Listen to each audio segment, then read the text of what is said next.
أعوذ بالله من الشيطان الرجيم بسم الله الرحمن الرحيم.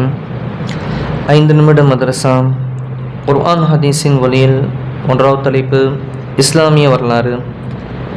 ஹஜ்ரத் மூசா நபி அலைஹிஸ்ஸலாத்து வஸ்ஸலாம் அவர்களை பற்றி. ஹஜ்ரத் மூசா அலைஹிஸ்ஸலாத்து வஸ்ஸலாம் அவர்கள் பனு இஸ்ராயல்களின் மாண்புமிக்க நபியும் ரசூலும் ஆவார்கள். இவர் பிறந்து விடுவாரோ என்ற பயத்தில் இருந்த ஃபிரௌன் பனு இஸ்ராயல்களின் ஆயிரக்கணக்கான குழந்தைகளை கொன்றான். ஆனால் இவன் அரண்மனையிலேயே ஒரு இளவரசரை போன்று மூசா நபி அலைஹிஸ்ஸலாத்து வஸ்ஸலாம் அவர்களை அல்லாஹ் வளர்க்க செய்தான். மூசா நபி அலைஹிஸ்ஸலாத்து வஸ்ஸலாம் அவர்கள் தம் இளமை பருவத்தில் மிஸ்ரை விட்டும் மதியன் சென்று விட்டார்கள். அங்கு ஹஜ்ரத் ஷுஐப் அலைஹிஸ்ஸலாத்து வஸ்ஸலாம் அவர்களை சந்தித்தார்கள். அவர்கள் இவரின் நாணயம், நற்பண்பு ஆகியவற்றை பார்த்து தம் மகள் சாஃபூராவை அவருக்கு திருமணம் செய்து வைத்தார்கள். பிறகு மூசா நபி அலைஹிஸ்ஸலாத்து வஸ்ஸலாம் அவர்கள் தம் மனைவியுடன் மிஸ்ர் திரும்பி செல்லும் வழியில் துவா என்னும் புனித பள்ளத்தாக்கில் இருந்தபோது அல்லாஹ் தஆலா நபித்துவத்தையும் அற்புதங்களையும் வழங்கினான்.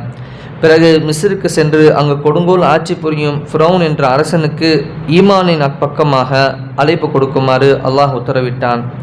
மூசா நபி அலைஹிஸ்ஸலாத்து வஸ்ஸலாம் அவர்களின் பரிந்துரை ஏற்று அவரின் அண்ணன் ஹாரூன் அலைஹிஸ்ஸலாத்து வஸ்ஸலாம் அவர்களுக்கும் அல்லாஹ் நபித்துவத்தை வழங்கினான். இருவரும் சென்று ஃபிரௌனுக்கு இஸ்லாமிய அழைப்பை விடுத்தார்கள். மேலும் அற்புதங்களையும் செய்து காட்டினார்கள். ஆனால் அவன் இவர்களை மந்திரவாதிகள் என கூறி நபியாக நம்ப மறுத்துவிட்டான். பிறகு அவன் மந்திரவாதிகளை திரட்டி மூசா நபி அலைஹிஸ்ஸலாத்து வஸ்ஸலாம் அவரோடு போட்டி வைத்தான். இப்போட்டியில் மூசா அலைஹிஸ்ஸலாத்து வஸ்ஸலாம் அவர்கள் வென்றார்கள். போட்டியில் கலந்து கொண்ட எல்லா மந்திரவாதிகளும் இஸ்லாத்தை ஏற்றனர். இதனால் ஃபிரௌன் இழிவடைந்தான். ஃபிரௌனின் அகந்தையும் அட்டுழியமும் வரம்பு மீறிய போது அல்லாஹ் அவனை நைல் நதியில் மூழ்க செய்து அழித்தான். இன்றைக்குமே அல்லாஹ் என்ன செஞ்சிட்டான்? இந்த நபரை அல்லாஹ் ஒரு அத்தாட்சியை ஆக்கிட்டான். இரண்டாவது தலைப்பு அல்லாஹ்வின் ஆற்றல். மூளையின் ஆக்கமும் பாதுகாப்பும். மனிதன் சிந்தித்து விளங்குவதற்காக அல்லாஹ் மூளையை படைத்தான். அதன் பாதுகாப்பதற்காக மெல்லிய ஜவ்வாலான போர்த்தினான். மெல்லிய சவ்வு அதை வைத்து போர்த்தினான். மேலும் இந்த ஜவ்வுக்கும் மூளைக்கும் நடுவே வடிந்தோடும் திரவத்தை அமைத்தான். மேலும் இந்த ஜவ்வுக்கும் மூளைக்கும் நடுவே வழிந்தோடும் திரவத்தை அமைத்தான். குளிர், வெயில், அதிர்வு போன்றவற்றிலிருந்து பாதுகாப்பதற்கான உறுதியான மண்டை ஓட்டால் கபாலம் போன்று அல்லாஹ் அதை மூடினான். மிருதுவான மூளையை பாதுகாக்க இவ்வளவு உறுதியான பாதுகாப்பு ஏற்பாட்டை செய்த அல்லாஹ்வின் ஆற்றலை சிந்தித்து பார்ப்பீராக. சுபஹானல்லாஹ். இன்றைக்கி நம்ம தீனுடைய வேலைகள் நம்ம நிறைய செய்கிறோம். ஏன் செய்கிறோம்? எங்கேயும் காசு கீசு கொடுக்குறாங்களான்னு கேட்டால் அப்படிலாம் ஒன்றும் கிடையாதுல்ல. ஆனால் பாருங்கள், இதெல்லாம் அல்லாஹ் எனக்கு கொடுத்தான், இப்படிப்பட்ட நியாமத்துகளை நான் அல்லாஹ்கிட்டருந்து பயன்படுத்துகிறேன்.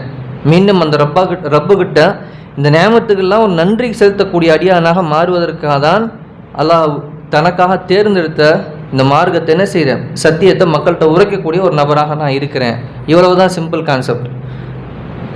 என்ன தம்பி புரியுதுங்களா? ஏன் பாரு எவ்வளோ அழகாக சொல்கிறாங்க பாரு. நம்ம மூளையை நம்ம அப்படி பாதுகாக்க முடியுமா?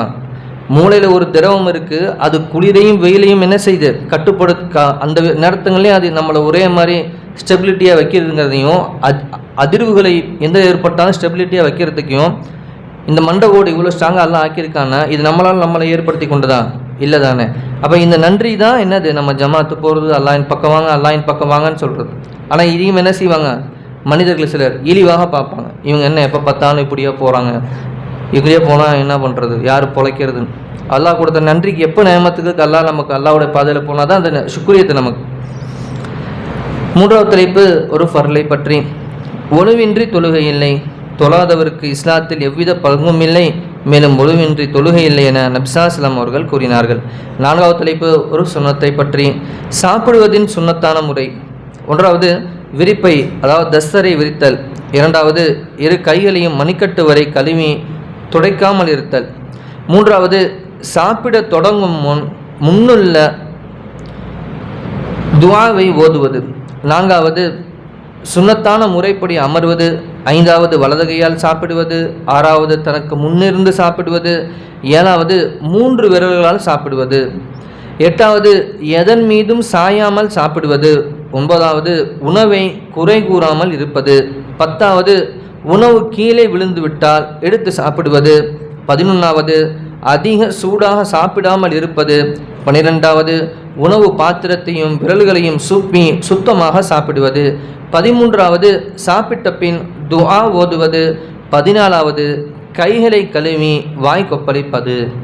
இதெல்லாம் மனப்பாடம் பண்ணிடுறீங்களா இன்ஷால்லா இன்னைக்கு? பாருங்கள், இந்த பேஜ் 133 இருக்குது. சுன்னத்துங்கிற தலைப்பில் இது வருது. இப்போ ஜமாத் வந்திருக்கு இந்த 20 பிள்ளைங்களும் இன்ஷால்லா என்ன செஞ்சுருங்க, மனப்பாடம் பண்ணிடுங்க. மறக்காமல் மனப்பாடம் பண்ணி அமிஷாப்ட்ட வச்சுருங்க. அமிஷா ஆல்ரெடி மனப்பாடம் பண்ணியிருப்பீங்க, இதனால் இதில் கொஞ்சம் எக்ஸ்ட்ரா இருக்குது பாருங்கள் 3 விரலில் சாப்பிட்றதுலையும் நம்ம அந்த சுனத்தான முறையில் உட்காரலாம் தம்பி. அளவு மிஞ்சி அந்த இறைப்பைக்கு உணவு நம்மளால் போய் கொண்டு போய் சேர்க்க முடியாது, புரியுதா இல்லையா? அப்படி இருந்தாலே உடலில் என்ன செய்யாது, எந்த நோயுமே வராது. அந்த சுனத்தான முறையில் உட்காந்தா வயிறு நம்ம இப்படி அமுங்கும். நீங்கள் அந்த இதில் வச்சு உட்காந்து பாருங்கள், ருஸ்காலில் உட்காந்து பாருங்கள், இப்படி உட்காந்து பாருங்கள், வயிறு அமுங்கும். அந்த அமுங்கிறதும் நீ 3 விரலில் சாப்பிட்றதும் ரொம்ப நேரமும் நம்ம சாப்பிட முடியாது, புரியுதா இல்லையா? அப்படிங்கும்போது தானாகவே நம்ம எந்திரிச்சிருவோம். அப்போ அந்த சுண்ணத்துக்களை பின்பற்றினாலே உடம்புல நோய் வராது. சிலருக்கு அப்படிப்பட்ட பழக்கம் இல்லை, டேஸ்ட்டுக்காக உட்காந்து அடிக்கிறது, கப்பு கப்பு கப்பு கப்புன்னு அடிக்கிறது. ஏன்னா அவர் இப்படி நம்ம சம்மணத்தில் உட்காரும் போது இறங்குறது எவ்வளோன்னு தெரியாது, புரியுதா இல்லையா? அப்போ என்ன நடக்கும், அவங்களுக்கு அந்த எல்லா நோய்களும் அண்டக்கூடிய இடமான அந்த வயிற்றுலேருந்து எல்லாம் ஸ்டார்ட் ஆகிடும். பாருங்கள் எவ்வளோ அழகான விஷயங்கள் நம்ம சொல்லியிருக்காங்க. 5வது தலைப்பு ஒரு முக்கிய அமலின் சிறப்பு. ரமலானில் 4 விஷயங்களை பேணுதல். அண்ணன் நபி ஸல்லல்லாஹு அலைஹி வஸல்லம் அவர்கள் கூறினார்கள், ரமலான் மாதத்தில் 4 அமல்களை அதிகமாக செயல்படுத்துங்கள்.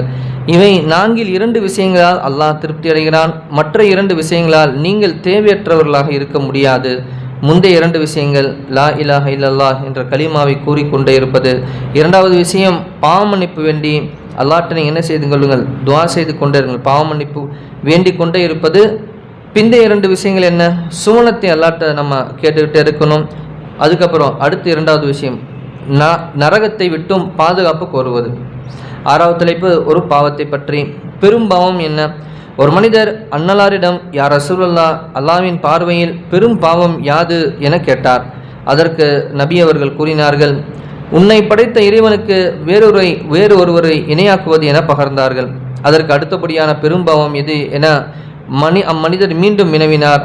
வறுமைக்கு பயந்து உனது குழந்தைகளை கொலை செய்வது என்றார்கள்.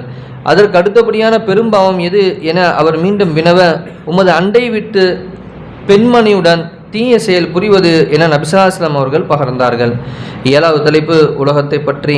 ஹலாலாக சம்பாதியுங்கள். அவரவர் விதியில் எழுதப்பட்டதை அடையும் வரை மரணிக்க மாட்டார், எனவே இரணம் வெகு தொலைவில் உள்ளதாக கருத வேண்டாம். அவரவர் விதியில் எழுதப்பட்டதை அடையும் வரை மரணிக்க மாட்டார், எனவே இரணம் வெகு தொலைவில் உள்ளதாக கருத வேண்டாம். இரணத்தை பெறுவதற்காக சிறந்த முறையை கையாளுங்கள். ஹலாலாக சம்பாதித்து ஹராமை தவிர்த்து கொள்ளுங்கள் என நபி ஸல்லல்லாஹு அலைஹி வஸல்லம் அவர்கள் நவிர்ந்தார்கள். முஸ்ததர் ஹாக்கிமில் பதிவு செய்யப்படுகிறது. 8வது தலைப்பு மறுமையை பற்றி. நிரந்தர நரக வேதனை. நம் வசனங்களை நிராகரிப்பவர்களை நாம் நரக நெருப்பில் புகுத்திடுவோம். அவருடைய தோள்கள் கருகிவிடும் போதெல்லாம் வேறு தோள்களை அவர்கள் வேதனையை நிரந்தரமாக அனுபவிப்பதற்கென அவர்களுக்கு நாம் மாற்றிக்கொண்டே இருப்போம் என அல்லாஹ் தஆலா குர்ஆனிலே கூறுகிறான். பார்த்தீங்களா, என்ன அல்லாஹ் என்ன வார்த்தையை பாருங்கள், சூரா நிசாவில் இது பதிவு செய்யப்படுது. என்னது, அவங்களுடைய தோள்கள் அல்லாஹ் வேற மாற்றிடுவான். காரணம் என்னன்னு கேட்டால் அவர்கள் நிரந்தரமாக அதை அனுபவிக்க வேண்டும். 9வது தலைப்பு நபி வழி மருத்துவம். பெரும் வியாதியிலிருந்து பாதுகாப்பு பெற எவர் ஒவ்வொரு மாதமும் 3 நாட்கள் காலை பொழுது